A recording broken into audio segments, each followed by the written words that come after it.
el rechazo de la verdad. En el Evangelio de Juan, capítulo 18, versículo 33 al versículo 38, encontramos el encuentro de Jesucristo con un gobernador. El gobernador de Judea, llamado Poncio Pilato. Y Cristo está a punto de ser llevado a una cruz. Pero la conversación que vamos a escuchar en este momento entre este político gobernante y Jesucristo, el Hijo de Dios, es por demás profunda y es una verdad que nos va a mostrar de qué manera realmente el mundo desconoce el propio sentido de nuestras vidas, la razón y el propósito por el cual vivimos, y Cristo con una respuesta puede darnos en esta mañana lo que nosotros anhelamos con todo el corazón. Y dice así: entonces Pilato volvió a entrar en el pretorio y llamó a Jesús. Y le dijo: ¿eres tú el rey de los judíos? Jesús le respondió: ¿dices tú esto por ti mismo o te lo han dicho otros de mí? Pilato le respondió: ¿soy yo acaso judío? Tu nación y los principales sacerdotes te han entregado a mí. ¿Qué has hecho? Respondió Jesús: mi reino no es de este mundo. Si mi reino fuera de este mundo, mis servidores pelearían para que yo fuera entregado o para que no fuera entregado a los judíos, pero mi reino no es de aquí. Le dijo entonces Pilato: ¿eres tú rey? Respondió Jesús: tú dices que yo soy rey. Yo para esto he nacido y para esto he venido al mundo, para dar testimonio a la verdad. He venido al mundo a dar testimonio a la verdad. Todo aquel que es de la verdad, oye mi voz. Le dijo Pilato: ¿qué es la verdad? Y cuando hubo dicho esto, salió otra vez a los judíos y les dijo: yo no hallo en él ningún delito. Este gobernador hace 2000 años, cuando Jesucristo le contestó que él no era el rey, sino que él estaba diciendo y aseverando que él era realmente el rey de los judíos, y acerca de la verdad, nos damos cuenta que es interesante que en el mismo momento que Pilato le hace la pregunta a Cristo: ¿qué es la verdad?, Pilato estaba haciendo la pregunta más profunda de la filosofía moderna. Es una pregunta que tiene una profundidad y la vamos a desarrollar en esta mañana de una forma bíblica y teológica, porque ¿de dónde viene el pensamiento o la idea filosóficamente de qué es la verdad? ¿De dónde proviene este concepto? ¿Por qué es tan importante al pensamiento humano? Cada idea que tenemos, cada relación que cultivamos, en cada conversación que nos involucramos, estamos de alguna manera buscando la verdad. ¿Será esta persona que se dice mi amiga realmente, será verdad que es mi amigo? ¿Con la que me casé, será verdad que es la persona que Dios tiene para mi vida? ¿Y será verdad que esta casa que acabo de comprar es realmente la casa que necesitamos? ¿Cuál es la verdad de tantas filosofías? ¿Cuál es la verdad de tantas religiones? ¿O acaso, como han concluido los ateos del siglo XXI, no existe la verdad absoluta? Todo es relativo. Tu verdad es tu verdad, mi verdad es mi verdad. No podemos tener ningún absoluto porque todo es absolutamente relativo. Una de las realidades más básicas e innegables, universales del pensamiento es la absoluta necesidad que el mundo tiene actualmente de la verdad, porque es la pregunta más importante, enfatizo, filosófica que se puede hacer. Vamos a iniciar en esta mañana esta conferencia tratando de definir etimológicamente la palabra verdad. La palabra verdad viene del hebreo emuná, con E de Enrique, emuná, y del griego aletheia. Y escuchen lo que dice la definición bíblica o teológica de la verdad. La verdad conlleva la idea de fidelidad, firmeza, consistencia, inmutabilidad y certeza. Estas dos palabras realmente significan la realidad en contraste con lo temporal. En otras palabras, vivimos en un mundo temporal. Todo absolutamente a nuestro alrededor es pasajero, todo se va a acabar. Lo afirma la ley de la entropía física, que todo tiene un desgaste, de acuerdo a la segunda ley de la termodinámica. Todo se acaba, todo se echa a perder, el motor de tu carro, tu casa, todo se despinta, estamos envejeciendo, el sol pierde millones de toneladas masa. Entonces, si nosotros queremos abordar el tema de la verdad, no podemos nosotros más que enfrentarnos con una imposibilidad al darnos cuenta que la verdad, escuchen con mucha atención, no la podemos nosotros definir. Porque todo es absolutamente pasajero y temporal y transitorio. Y precisamente el sentido etimológico conlleva la definición de inmutabilidad. O sea, para concluir, la verdad es algo que no puede estar sujeto a cambio. Lo puedes apuntar. La verdad es algo que no puede cambiar, que tiene que ser consistente, firme, estable, inmutable, fiel. Y eso no lo vamos a encontrar en este mundo. Y por causa de esta definición, que precisamente la verdad tiene que provenir fuera de nosotros, Jesucristo baja al mundo hace 2000 años para decirnos: yo soy el camino, yo soy la verdad y yo soy la vida eterna. En otras palabras, cuando Pilato le pregunta a Jesucristo ¿qué es la verdad?, Cristo no le contesta, porque la verdad es una persona. Y esta persona se llama Jesús de Nazaret. Y en él están encerrados todos los tesoros de la sabiduría y del conocimiento humano. Veamos nosotros, por ejemplo, en el libro de Deuteronomio, en el Antiguo Testamento, de qué forma Dios es el autor. Él es el determinador, el origen, el gobernador, el árbitro, el patrón y el juez y el final de la verdad. Dice el versículo 4, Él es la roca cuya obra es perfecta, porque todos sus caminos son rectitud. Dios de verdad y sin ninguna iniquidad en Él, es justo y es recto. Cuando Jesús dijo, yo soy la verdad, Jesús estaba haciendo la aseveración profunda acerca de que Él era Dios. Porque no puede haber una verdad fuera de Dios. Y cualquier enfoque filosófico que se quiera abordar para tratar de definir la verdad o tratar de encontrar la verdad entre nosotros los seres humanos, nunca nos vamos a poder satisfacer. Nos vamos a enfrentar con un mundo de hipótesis, de especulaciones, etcétera, etcétera, como se encuentra actualmente el mundo. Jesús enseñó también en Juan 17:17 que la Biblia es la verdad. Santifícalos en tu palabra, la Biblia es la verdad. Este libro, damas y caballeros, que tengo en estos momentos en mis manos, es el primer libro que se escribió y se tradujo del original al latín por el monje Jerónimo.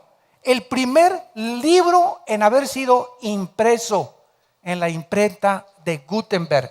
El libro más vendido, más controversial, el libro que contiene los orígenes de los lenguajes del matrimonio, de qué es la familia, del sexo, de los gobiernos, arqueologías, genética, física, química, poesía, literatura. Aquí se encuentran los registros más antiguos de todas las disciplinas académicas que el mundo está enfrentando. Y al mismo tiempo es el libro más atacado y más controvertido. ¿Por qué? Qué interesante, porque es el único libro que contiene la verdad.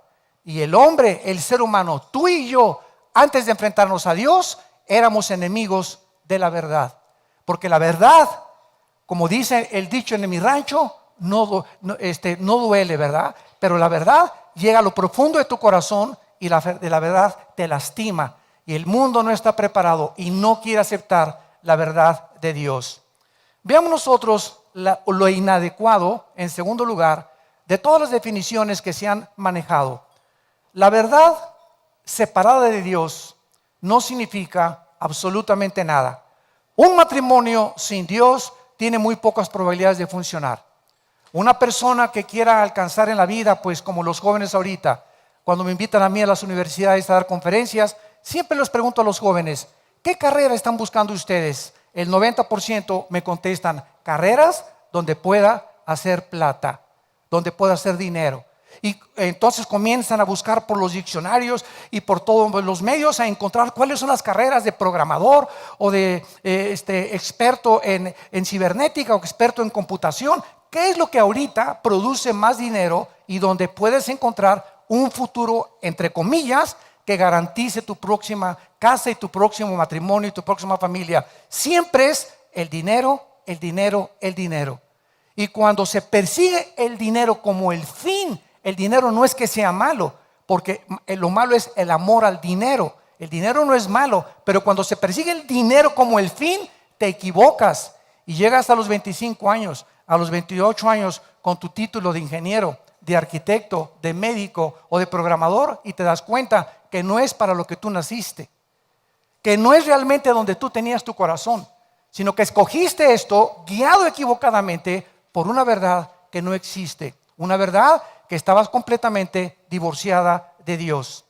Dios como su origen es el único que nos puede decir que es la verdad y ningún ser humano puede definir la verdad. Yo he estudiado, como lo vamos a ver ahorita, Aristóteles, Sócrates, Sóstenes, Hegel, Emmanuel Kant, etcétera, etcétera, la dialéctica materialista, y todos los filósofos y todos los ateos del siglo XX buscaron la verdad, como el famoso Jean-Paul Sartre, el padre del existencialismo en los 60s. Escribió el libro La náusea, El muro, y antes de morir Sartre en Francia le dice a una de sus hijas, me encuentro en la vida como en mi libro con un muro donde quiero tratar de penetrar y encontrar científicamente el conocimiento a través de la filosofía y me estrello contra algo que no puedo yo traspasar. Y ese muro precisamente que Sartre no pudo traspasar es lo que la Biblia le llama, damas y caballeros, la limitación del conocimiento y el intelecto humano. Hasta que el ser humano reconozca que somos limitados, que tenemos un intelecto que no puede compararse. Si vamos a suponer que si Dios existe, tiene que ser un ser infinitamente sabio, cuyos pensamientos y cuyos caminos son mucho, mucho más grandes y más altos que los nuestros. Esto es lógico, siguiendo una línea lógica elemental. Entonces, si Dios es ese Dios y yo soy un hombre con un cerebro de chícharo, de renacuajo, de caracol, ¿cómo me atrevo a creer que yo puedo concebir, poder decirle a Dios por qué hiciste esto o te equivocaste? O si yo fuera tú, no lo hubiera hecho. A ver, ven para acá, Dios, siéntate aquí, soy el juez, yo te voy a juzgar y tú me vas a responder. Esto se conoce en la Biblia con la palabra soberbia intelectual, que es la base del ateísmo. Que es el ateo, una persona que se cree Dios. Él no cree en un Dios, en algo que trascienda su conciencia. Él cree que Él puede determinar el bien y el mal. Él puede determinar las reglas de conducta. Él puede decir lo que es bueno y lo que es malo. Eso es endiosarse y es la aberración intelectual más grande que existe en el corazón humano. Entonces no podemos nosotros entender que no podemos nosotros definir la verdad. Solo Dios es eterno, autoexistente, autosuficiente. Él es el creador con todo lo que existe. Solo Él podemos encontrar el origen de la verdad. Si no creemos esto, vamos a tratar de definir la verdad sin ninguna referencia a Dios. Y vamos a tratar de buscar en las escuelas de filosofía. Yo he estado aquí en la facultad, en la UNAM de filosofía, teniendo debates con estudiantes y estamos tratando de encontrar, a ver, cuál es tu verdad o cómo puedes definir la verdad. Nos enfrentaremos con la necesidad de un absoluto universal. No podemos, insisto durante toda la conferencia, tratar de encontrar la verdad fuera de la realidad eterna de Dios. Así es como la Biblia bosqueja, escuchen ustedes, el deterioro del carácter y del pensamiento humano. En el libro de Job, que es el libro más antiguo de la Biblia junto con el libro de Génesis, capítulo 37, encontramos a un hombre hace 4.500, 5.000 años aproximadamente, que fue despojado de todas sus propiedades y fue despojado de su familia. Ahora sí, como dicen muchos, lo peor que le pudo haber sucedido es que le dejaran a la esposa. Pero sin embargo, cuando venimos a la Biblia y comenzamos a estudiar el carácter de Dios y comenzamos a entender la verdad de los pensamientos de Dios, todo cobra sentido y propósito. Y comenzamos a poder entender realmente por qué las cosas son como son y por qué suceden como suceden. Y ya no nos erigimos como dioses, ni demandamos justicia a ese Dios que si tú eres esto, ¿por qué permites aquello? Que es la teodicea teológica y después podemos abordar. Pero tenemos que entender esto, la limitación que nosotros tenemos. Muy bien, durante más de un año Job no entendió por qué si él era un hombre bueno, era temeroso de Dios, era un hombre que buscaba a Dios con todo su corazón, de repente pierde su ganado, de repente pierde a sus hijos, de repente él se queda en la pobreza total y todavía aún más le viene una enfermedad de la punta de la cabeza a la punta de los pies. En ese momento Dios nos deja este testimonio en la Biblia, porque cualquiera de nosotros que comienza a racionalizar y a tratar de comprender, si mira, tú tienes diabetes y ya te estás quejando contra Dios, te duele la cabeza y te estás quejando contra Dios. Ahora imagínate que perdieras todo y que tuvieras una enfermedad de la cabeza a los pies, sería una buena oportunidad y una causa justificable para poder tratar de debatir a Dios. Sin embargo, este hombre Job, a través de todo el libro, se enfrenta con tres amigos que se acercan a su vida, filósofos. Y estos tres le comienzan a decir, no, mira Job, tú tienes este problema y perdiste todo porque hay pecado en tu vida. Entonces, Job ha tratado durante todo el libro de racionalizar. ¿Por qué si soy bueno me pasan cosas malas? ¿Por qué si soy bueno me pasan cosas malas? ¿Por qué si me acabo de convertir a Cristo de repente me chocaron mi carro? ¿Por qué si soy bueno mi hija todavía es una rebelde y todavía no se convierte? ¿Por qué si he decidido abrir estudios en mi casa de la Biblia, el primera semana antes de que los abriera, ya comenzaron los pleitos entre yo y mi esposo, tuvimos un problema con la hija, precisamente porque la Biblia nos coloca en un mundo en el cual estamos ocupados nosotros en resistir a un mundo invisible que nos rodea de maldad. Vivimos un mundo ocupado por un querubín llamado Luzbel, Lucifer, que se rebeló contra Dios hace millones de años, antes de que existiera ni siquiera el tiempo, la materia y el espacio, y con la tercera parte de los ángeles. Y este planeta, Dios en su soberanía ha permitido que Él lo controle. La Biblia dice que ahorita el mundo en que tú y yo vivimos está controlado, dominado e influenciado en las artes, en las diversiones, en las películas, en todo absolutamente por Satanás y sus demonios. Y cuando Cristo viene al mundo hace 2000 años, si tú lees los 4 evangelios, inmediatamente Cristo desata la guerra contra criaturas invisibles que estaban dentro de personas que no sabían, creían que era epilepsia, creían que era problemas mentales, creían que era psicosis, o era un psicópata, o un esquizofrénico, o un paranoico, lo que la psiquiatría y la psicología califica ahorita como desvíos o problemas mentales, y Cristo los atribuye, los problemas que desquician la mente, a problemas de criaturas espirituales invisibles que Él llamó demonios. Y la palabra daimón en el griego significa criaturas inteligentes, seres inteligentes. No vamos a desviarnos mucho en eso, pero Job, a pesar de toda esta presión que nosotros tenemos actualmente en el siglo XXI, porque estamos bajo una presión tremenda, ¿de dónde viene el estrés, la angustia? De que de repente no estamos seguros del futuro y me siento con ansiedad porque me estoy preocupando por algo que ni siquiera va a existir, porque estoy así tenso, amargado, enojado, intranquilo, sin paz, porque no estoy seguro de mi vida. Quiero tener el control de mi vida yo, y es imposible controlar nuestras vidas. El estrés viene cuando la puerta se la abres, cuando crees que tú estás al control y se lo has quitado a Dios. En el momento en el que tú crees que tú tienes el control de tu vida, le abres la puerta al estrés. Y se te olvida que hay un Dios que tiene control de nuestras vidas. Vengan a mí todos ustedes los que están trabajados y cargados, dijo Jesucristo, que yo los haré descansar.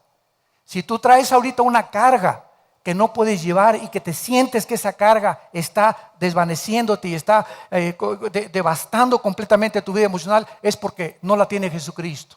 Porque Él dijo, mi yugo es fácil y ligera mi carga. Así que si hay alguna persona que me escucha que tiene problemas, que ha llegado a la desesperación y a la angustia, es porque tú los quieres cargar y tú los quieres solucionar. Y estás muy equivocado. Se llama incredulidad. No crees a las promesas de Dios. Por nada estén afanados. No te afanes por tu comida, ¿qué vas a comer mañana? No te afanes por tu vestido, no te afanes por tu renta. Déjamelo a mí, dice el Señor. Busca mi reino primeramente y todas las demás cosas te las daré. Ese es el secreto de la vida que Jesucristo nos vino a revelar. Tenemos una relación con Dios, busquemos a Dios y la relación mediante su Hijo Jesucristo y dejemos que Dios, probémoslo, experimentémoslo en nuestra propia vida. Él tiene cuidado de nosotros. Nunca te dejaré, dice el Señor, nunca te abandonaré, nunca dejaré que te hundas. Te haré que tú llegues al otro lado de la orilla. Te amo con todo mi corazón. Ve la cruz. En esa cruz Dios nos muestra su amor, su infinito amor y el cuidado que Él quiere tener por nosotros. Pero nosotros le hemos rechazado y hemos querido que nosotros tenemos la sabiduría y la verdad para poder solucionar nuestros problemas. Hace aproximadamente 500 años, los filósofos Sócrates, Platón y Aristóteles comenzaron a considerar el problema de la verdad. Pero antes de eso, Job ya había tratado, antes que los filósofos griegos, y en el capítulo 37 de Job, versículo 19 al 20, Job se enfrenta finalmente a su vida con Dios. Y escuchen ustedes esta filosofía de hace 4500 años. ¿Cómo me ha ayudado a mí?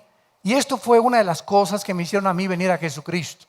Antes de que yo fuera cristiano, era filósofo y era ateo y comunista y marxista y el Che Guevara, una revolución social, necesitamos cambiar el idealismo de los jóvenes, etcétera, etcétera, y filosofías orientales y el budismo zen y todas las filosofías que hay buscando por todos lados la verdad, ¿qué es lo que le puede dar sentido a mi vida? Y en toda esta búsqueda insaciable llegué a encontrar en la Biblia las respuestas que mi alma y tu alma están buscando desesperadamente para que tengamos paz en el corazón. Y dice el libro de Job 37, 19 al 20, muéstranos lo que hemos de decir, porque nosotros no podemos ordenar las ideas a causa de las tinieblas. Por más que un ser humano trate de entender qué es lo que pasa en el mundo, el origen del universo, quiénes somos, a dónde nos dirigimos, por más que le des vueltas y vueltas y vueltas y vueltas, a través del método científico nunca lo vas a encontrar. ¿Por qué? Porque la ciencia tiene que ser demostrada. Si no es demostrable, no es científico. Nadie supo cómo se creó el universo. Entonces especulamos, teorizamos, pues una explosión y el Big Bang, etcétera, etcétera. Pero no nos damos cuenta que jamás llegaremos al origen de las cosas porque no estuvimos ahí. Nadie te podrá decir quién eres porque el único que te lo puede decir es el que te creó. Dicen en un cuento que venía un hombre en Estados Unidos en una carcachita y se le descompone la carcacha y le abre el cofre y metió las manos y se llenó de aceite, cables y todo y no podía arreglar el carro. Y en eso pasó otra persona en una limusín muy bien vestido con su sombrerito y le preguntó, ¿qué te pasa, muchacho? Pues este coche no sé por qué no camina y estoy aquí hecho un desastre, tengo 3 horas tratando de arreglarlo. Entonces el señor, elegantemente vestido, le dijo, ¿me permites? Súbete al carro y cuando yo te diga prendes el switch. Entonces agarró 2 cables, 3 y que prende el carro. Y el muchacho le preguntó, oiga, ¿cómo le hizo usted para arreglar este problema en 2 minutos cuando yo llevo 3 horas? Y esta persona le contestó, mi nombre es Henry Ford, yo hice el carro. Un Ford modelo T, 1906, 1907. Y así estamos nosotros, queriendo arreglar con psicología el matrimonio y nuestros hijos, y con la psiquiatría y con filosofías orientales, y buscando por allá y de un teatro al otro, de una filosofía a otra, de una botella a otra, de una droga a la otra, buscando siempre por todos lados. Y todos somos hombres, somos humanos. Nadie más que Dios nos puede ayudar, entendámoslo. Estamos tratando de arreglar algo que trasciende las capacidades que tenemos nosotros para ser padres, para ser esposos, para ser hijos, para ser empresarios. Va mucho más allá de la capacidad con la cual tú y yo hemos nacido. No somos dioses, necesitamos a Dios. Y es hasta el momento en que tú reconoces tu necesidad que tienes de Dios, cuando verdaderamente tu corazón se puede abrir, porque la Biblia dice: me encontrarás porque me buscarás con todo tu corazón. Vemos nosotros también en el versículo 20 de Job 37, que dice Job: por más que el hombre razone, quedará como abismado. Por eso el 90% de los ateos o mueren locos o mueren completamente amargados contra alguien que no existe. Por el amor de Dios, se han pasado toda su vida luchando con algo inexistente. Fue lo que le dijo Sartre a su hija antes de morir: ahora reconozco que he sido un tonto, yo me considero un filósofo racionalista, y ahora comprendo, concluyendo mi vida y mi lucha y mis pensamientos, que me he pasado más de 75 años luchando contra alguien que no existe. Esto es un absurdo filosófico ya de por sí. Qué increíble, ¿verdad? Pero esa es la mente humana. Y también dice en el capítulo 40 de Job, versículo 2: además le responde Jehová a Job y le dice: ¿es sabiduría contender con el Omnipotente? ¿Qué contestarías tú? ¿Podría un niño de 3 años ponérsele al brinco a Alberto Einstein? Oye, explícame tu fórmula E igual a MC al cuadrado. Mira, chamaco, cabeza melocotón, por más que yo te lo explicara, tienes primero que aprender a sumar, restas, quebrados, raíz cuadrada, cálculo diferencial, matemáticas cuánticas, etcétera, etcétera. Entonces, ¿cómo es posible que nosotros, con lo limitado que somos, tratemos de contender, de encontrar en nosotros mismos o en hombres como nosotros mismos la respuesta a las preguntas más profundas de la conciencia humana? Y por eso la humanidad es una humanidad como Friedrich Nietzsche, el alemán que influyó el nazismo, el comunismo, el fascismo y el evolucionismo. Bueno, más bien, él fue influido por Carlos Darwin. Nietzsche acabó en un psiquiátrico como homosexual a los 50 y tantos años de edad. El que había escrito Dios está muerto no pudo más que enfrentarse con un muro, como dijo Sartre, y chocar contra algo donde no podemos en nosotros mismos, a través de ningún método filosófico ni científico, encontrar la verdad absoluta de Dios. René Descartes, en el siglo XVII, comenzó, vamos a ver 3 o 4 filósofos como un ejemplo de lo que ellos concluyeron de la verdad. Descartes comenzó a especular sobre la cuestión cómo obtener el verdadero conocimiento. Esta rama de la filosofía se conoce como la epistemología, que es la búsqueda o el estudio del conocimiento y la manera como percibimos todos la verdad. Porque como somos seres temporales, ¿se acuerdan la base donde partimos? La verdad es inmutable. Y como nosotros no somos inmutables, estamos sujetos a cambios emocionales, a cambios químicos, a cambios físicos, a cambios neurológicos, etcétera, etcétera. No podemos mantenernos en un solo nivel. Entonces las verdades cambian. Lo que era verdad hace 50 años, ahora no es verdad. Un ejemplo rápido: Plutón, el planeta, hace 30 años era considerado planeta. Y aparece de repente, compras un libro de astronomía a principios del siglo XXI y encuentras que Plutón ya no, disculpe, nos equivocamos, no tiene las características para un planeta. En 1948, Jacques Cousteau, el gran oceanógrafo francés, metió un aparato al mar y apunta en su bitácora: el sonido no se transmite dentro del mar. Y en 1954, 10, 15 años después, se inventa un dispositivo mucho más moderno, comprobando que hasta las langostas tienen comunicación. Lo que era verdad antes, ahora ya no es verdad, porque no hay una verdad absoluta en el mundo que vivimos. Si Dios no es el origen de esa verdad.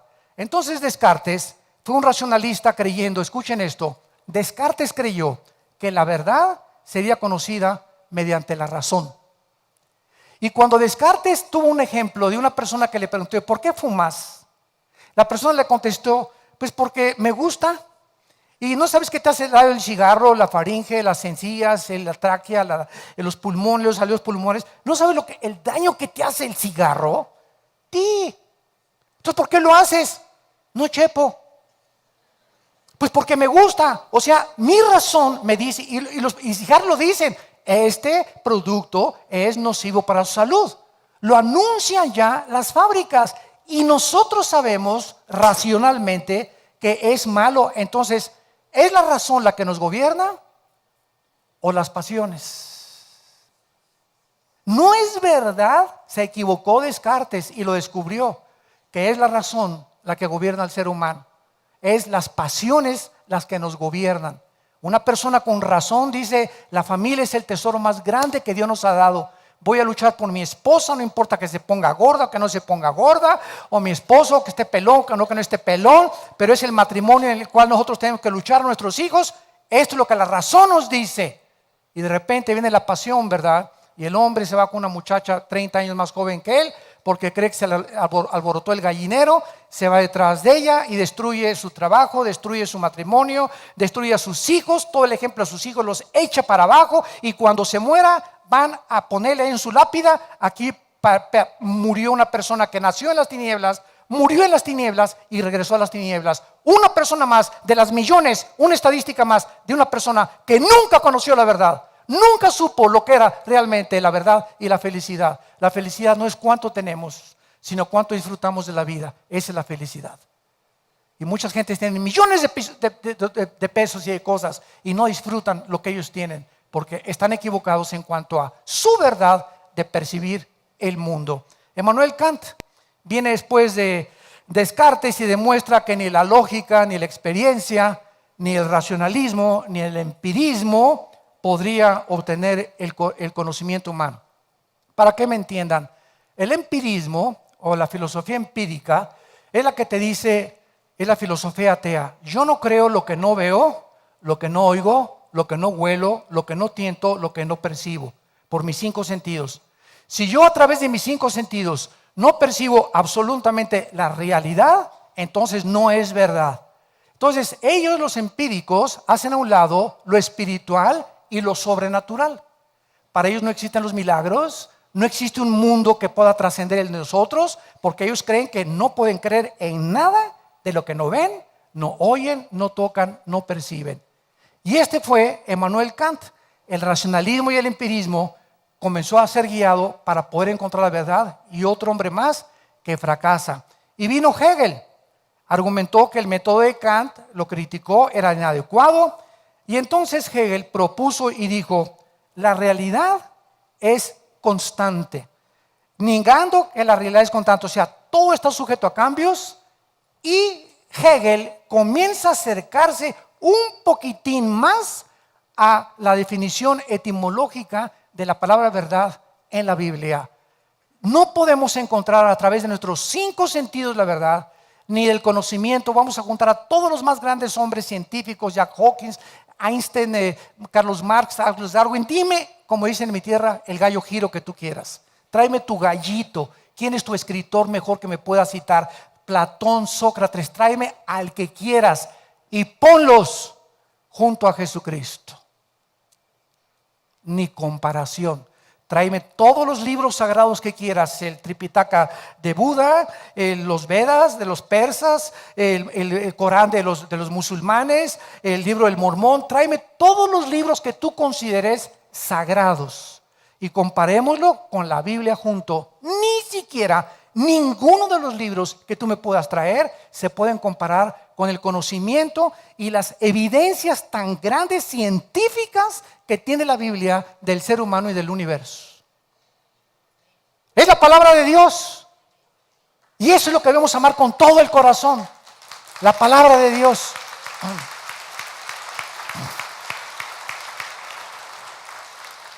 ¿Cuál es la lección más valiosa para la humanidad que tiene que ser aprendida de la filosofía? Es que es imposible, tratemos de aprender esto, amantes de la filosofía, es imposible tratar de darle sentido a la verdad sin reconocer a Dios como el punto de partida. Desde cualquier perspectiva que tú quieras abordar y el estudio de qué es la verdad, realmente, qué es la verdad en el universo que existo, de dónde vengo, quién soy, para qué nací. ¿Hay vida después de la vida? Y si no hay vida después de la vida, nada tiene sentido, nada tiene propósito. La moral es relativa, porque para los nazis, matar 6 millones de judíos era su verdad.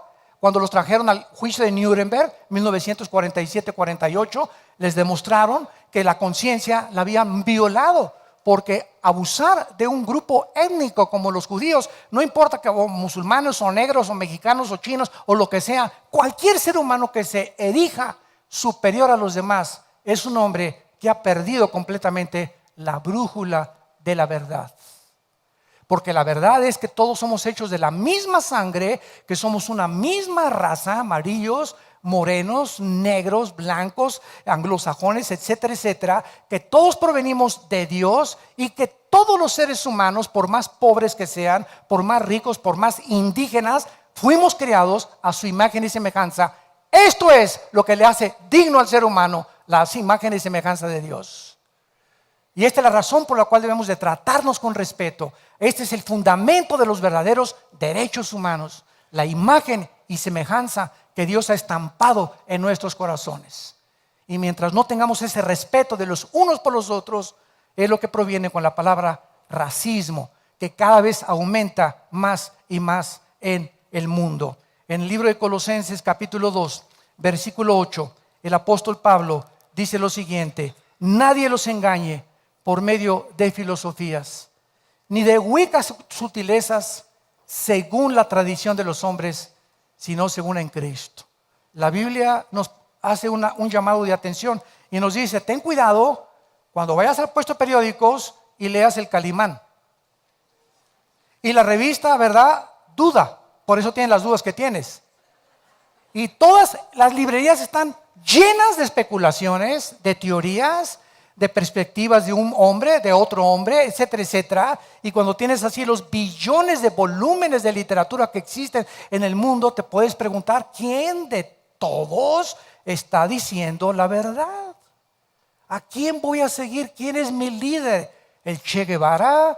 ¿Mahoma? ¿Mahatma Gandhi? ¿Confucio? ¿Zoroastro? ¿A quién voy a seguir? ¿Quién puede elegirse y mostrarme cuál es el camino que mi vida debe de tomar? ¿Quién me va a decir cómo debo ser, qué responsabilidad tiene un hombre casado con su esposa? ¿Quién le va a decir a la mujer qué es la mujer y cuál es el valor verdadero de una mujer dentro de la sociedad donde ella se desarrolla? ¿Quién les va a enseñar a los hijos? ¿Quién nos va a decir qué es el sexo? Si yo tengo ahorita una copa y agarro una linterna y me la sirven llena de agua la copa y agarro una linterna y le hago así, alguien me dice: Armando, la linterna es un dispositivo que fue creado por el fabricante para echar luz, no fue fabricado para darle vuelta al agua. Entonces estás usando algo completamente equivocadamente. Para eso se usan las cucharas. Y por eso los jóvenes, como no saben para qué se usa el sexo, ni la gente sabe para qué sirve el sexo, lo estamos usando fuera del matrimonio de una forma completamente prohibida moralmente por la Biblia y por Dios, sin saber que detrás del mandamiento no cometas inmoralidad se encuentra el amor de un Dios, que Él sabe las consecuencias tan graves que nosotros vamos a recoger cuando usamos el sexo indiscriminadamente. Solo Dios nos puede decir qué es el sexo. No me vengas por favor con el sexólogo de tu familia, o en la televisión el doctor sexólogo. ¿Y ese de dónde lo sacaron? ¿Él inventó el sexo? Creo que el que inventó el sexo es el único que nos puede decir para qué sirve el sexo, cuándo debe usar el sexo y por qué nos dice Dios: no lo uses fuera del matrimonio. Él es el Dios que nos creó a su imagen y semejanza. Y cuando nos sometemos a sus leyes, podemos encontrar una vida completamente de paz y de completamente tranquilidad. La guerra contra la verdad no es nada nuevo, damas y caballeros. Comenzó hace 6,000 años aproximadamente en el huerto del Edén, cuando la serpiente le dijo a Eva, la mujer: el día que comas de ese árbol del conocimiento del bien y del mal, serás como Dios, sabiendo el bien y sabiendo el mal. En otras palabras, tú no necesitas a Dios para decidir qué es bueno y qué es malo. Y esta es la razón por la cual la humanidad se encuentra ahorita en la depravación moral en que se encuentra. Porque ahora ya la sociedad está aceptando que un hombre se case con un hombre, que una mujer con una mujer, y llegando al descaro, a la desfachatez y al síntoma más grande de descomposición social, que una pareja de esta se atreva a adoptar un niño. Destruir psicológicamente un niño es un crimen, es el más grande de acuerdo a Jesucristo. El que tropiece a un niño, dijo Cristo, que se amarre una piedra en el cuello y que se eche a un río. Es destruir para siempre la vida de un niño. ¿Con qué derecho? Hagan ustedes lo que quieran, no se metan con la adopción de los niños. ¿Quieres vivir con un hombre? Ve con un hombre y revuélcate con un hombre, pero no metas una criatura en medio de su porquería en la que están viviendo. Esa es la palabra de Dios y Dios sabe por qué lo está haciendo. Ahí viene la lucha entre la verdad y la mentira. ¿Se dan cuenta? La verdad duele. La verdad es directa. Y la verdad nos mueve en el mundo que hemos creado nosotros y que percibimos que es mejor. Y cuando alguien me dice, ¿estás mal? No, yo no estoy mal. Y no me conviene aceptar ese Dios porque yo tengo mis mandamientos. Si me someto a sus mandamientos, me estás diciendo que ya dejo yo de ser Dios. Eso es exactamente lo que Dios te dice en esta mañana. Ríndete y arrepiéntete de tus pecados. Y entiende que tú no eres Dios y que necesitas mi poder para transformar tu vida y mostrarte el camino, la verdad y la vida. La lucha entre la verdad y la mentira, entre el bien y entre el mal, entre la luz y las tinieblas, entre la seguridad y la duda, entre la fe y el temor, entre la santidad y el pecado, entre lo falso y lo verdadero. No hay más que dos luchas, dos titanes en el universo, y aquí mi mente y tu mente es el campo de la batalla. Aquí en nuestra mente es donde se libra la guerra entre la verdad y la mentira, entre la luz y las tinieblas. Y tú fuiste y yo fui creado como un agente moral responsable de las decisiones que tomamos. Cada decisión que tú tomes en tu vida, cada cosa que tú hagas en tu vida tiene consecuencias para bien o para mal. Recuerda eso, porque lo que sembramos lo recogemos tarde o temprano. Y es esta guerra la que tú y yo tenemos que decidir, pidiendo auxilio y gritándole al que nos creó: reconozco que no soy Dios, que te necesito, Señor. Mi familia te necesita. Quiero tu guía, quiero tu dirección. Quiero amarte con todas las fuerzas de mi alma. No quiero pasar aquí en la vida como los animales, sin ningún propósito después de la vida. Cristo resucitó de los muertos y nos trajo la esperanza, la firme convicción de que la vida trasciende esta vida. La vida después de esta vida nos está esperando para enjugar nuestras lágrimas y para recordar cuando despertemos a su imagen y semejanza, ya sin el pecado, que podamos decir: valió la pena que las aflicciones que hemos pasado en esta corta vida, que son 70, 80 años lo que dura nuestra vida, comparables con la vida que nos tiene Dios esperando por toda la eternidad. Y finalmente,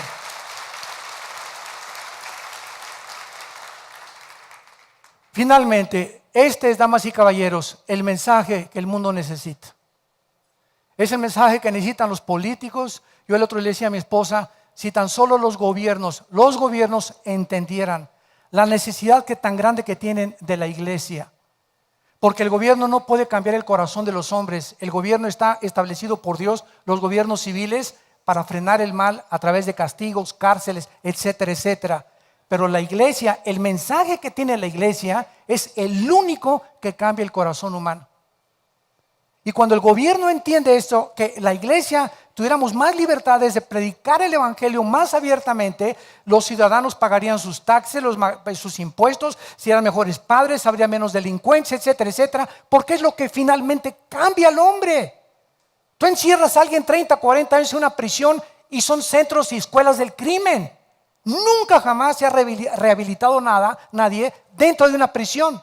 En la Biblia no existen las prisiones, existían las ciudades de refugio, porque es el mensaje del evangelio el que transforma el corazón.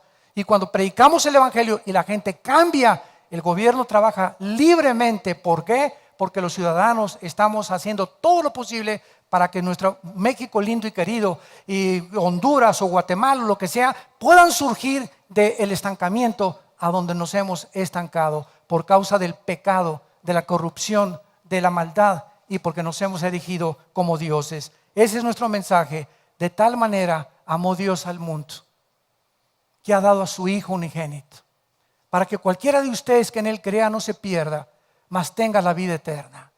Dios cuelga a su Hijo en una cruz y le permite que le pongan espinas y clavos en sus manos, y hecho un guiñapo humano, era irreconocible. Dice en Isaías 52, 53 que Cristo en la cruz era irreconocible. Su madre, la Virgen María, al pie de la cruz, no lo podía ni siquiera reconocer, que no tenía ya los tejidos subcutáneos, era sangre por todos lados, latigazos por todos lados, y en este estado de agonía, Él grita todavía y le dice a su Padre: perdónalos, porque no saben lo que están haciendo.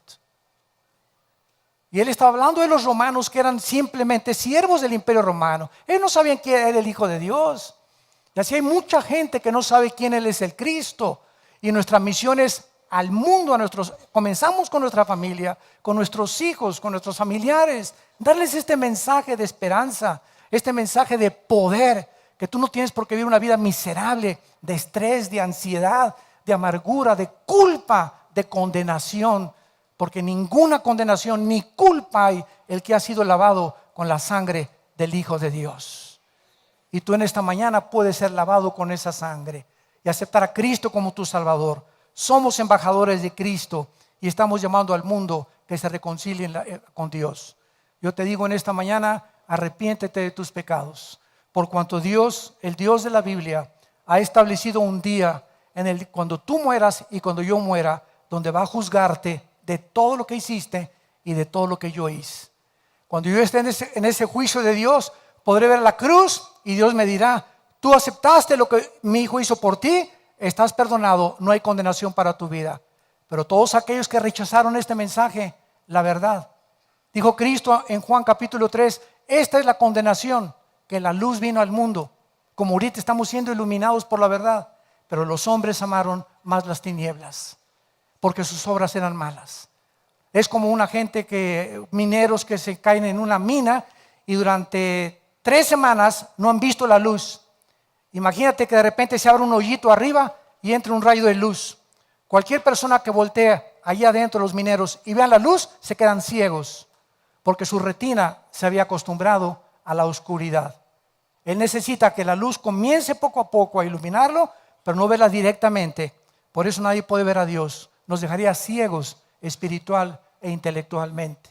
Entonces esta luz viene progresivamente en tu vida cuando aceptas a Cristo y comienzas a ver que ya entiendas la Biblia y le das la vuelta, y sin que te des cuenta ya tienes un año en Cristo y tienes una paz que nunca te pudiste explicar, tienes un sentido en tu vida, tu matrimonio comienza a cambiar, nuestros hijos comienzan a cambiar y nos damos cuenta que Jesucristo vive. Él vive y Él es la razón por la cual nosotros vamos a vivir también. Si Él no hubiera resucitado, no habría para nosotros ninguna esperanza, ninguna esperanza. ¿Cuántos de ustedes quisieran en esta mañana? Ninguno ha venido aquí, ni los que nos oyen por la televisión y los medios de redes sociales, ninguno está oyendo esta conferencia por coincidencia ni por accidente, sino porque Dios en su misericordia, escúchame, y en su gracia, Él te ha traído y te ha permitido que tú abras tus oídos en esta mañana y detengas tu vida. Ya pongas un alto a tu manera de vivir y te regreses a Dios, reconozcas que lo necesites, te arrepientas sinceramente de tu vida y abraces la cruz. Porque este es el mensaje que es el que va a transformar completamente tu vida, tu familia, tu trabajo y tu futuro. ¿Cuántos de ustedes quisieran en esta mañana abrirle su corazón al Hijo de Dios? Les pido por unos instantes que inclinen su cabeza. Los que gusten, así con tu rostro inclinado, dile a Dios estas palabras. Con todo tu corazón, lo más sincero que tú puedas hacer. Dile: Señor mío y Dios mío, Te pido perdón por mi vida, por mis pecados. Reconozco que he vivido en las tinieblas, haciendo mis propios mandamientos y mis propias reglas para vivir. Ahora comprendo que te necesito, que tú en esa cruz diste a tu Hijo unigénito, Jesucristo, para que con su sangre, con su vida, Él pudiera pagar lo que yo nunca hubiera podido pagar con mis buenas obras. Porque ahora comprendo que es por la gracia que tú me aceptas en Él. Nos aceptas en el amado Señor Jesús. Creo que a los 3 días saliste de esa tumba, venciste la muerte. Y por eso te pido, porque creo con todo mi corazón que estás vivo, que entres a mi vida en este instante como mi Señor y mi Salvador. Te recibo, Jesús. Gracias por lo que hiciste por mí en esa cruz. Ahora dame el poder de cambiar mi vida, de transformar mis pensamientos, mi corazón. Te pido por mi familia, por mis padres, mis hijos, mi matrimonio, mis amistades, que ahora yo sea tu embajador, tu embajadora. Y dame las palabras para hablarles de ti. La vida pasa tan rápido que es como un vapor que aparece y desaparece en la mañana. Gracias, Señor, por haberme aceptado en tu Hijo Jesucristo, en quien te doy las gracias, porque ahora ya nunca temeré, porque nunca me dejarás, nunca me abandonarás, nunca dejarás que me hunda, y estarás conmigo para ayudarme a llegar a la otra orilla, a la otra vida, donde Jesús me estará esperando para abrazarme y secar mis lágrimas. Bendito Jesús. Amén. Gracias a Dios por este libro. Gracias a Dios por este libro. Gracias a Dios por la Biblia. Gracias, Señor, por este libro. Gracias, Señor. Gracias. Gracias por este libro.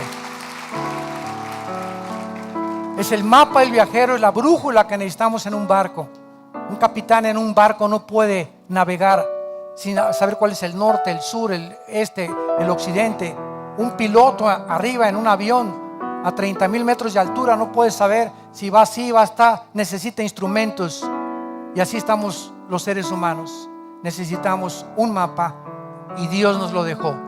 Y cuando tú descubres el mapa, tu vida comienza a ir al camino que es Jesucristo, la verdad y la vida. Todos ustedes que en esta mañana por primera vez hicieron esta oración invitando a Cristo a sus vidas, nos gustaría felicitarlos y bendecirlos. Y si tú en esta mañana hiciste esta oración por primera vez, ahí desde tu lugar les pido que se pongan de pie. Párense los que hicieron esta oración por primera vez, invitando a Cristo a sus vidas. Mira cuánta gente. Gracias a Dios. Que Dios los bendiga. Gracias, que Dios los bendiga. Gracias, gracias ella también. Gracias, Señor, por estas almas. Gracias, que Dios te bendiga. Gracias, gracias, que Dios la bendiga.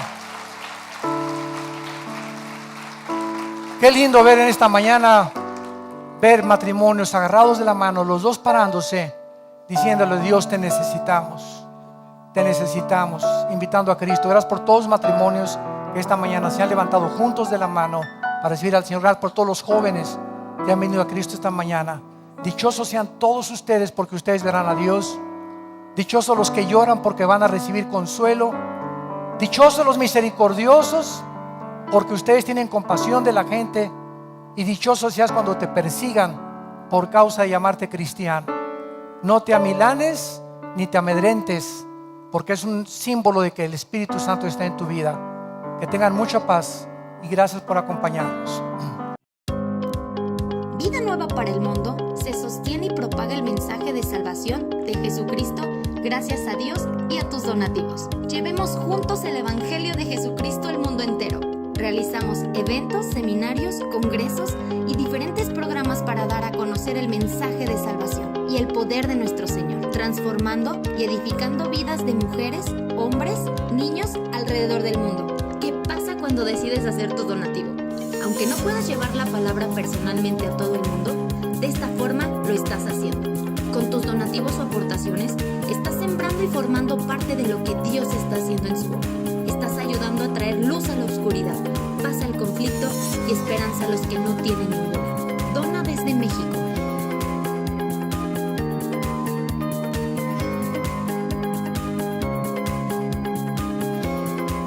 Dona desde Estados Unidos.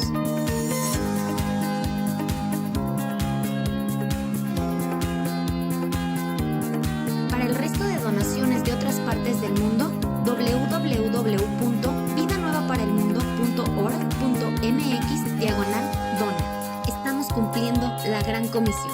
Por tanto, vayan y hagan discípulos a todas las naciones, bautizándolos en el nombre del Padre, del Hijo y del Espíritu Santo, enseñándoles que guarden todas las cosas que les he mandado.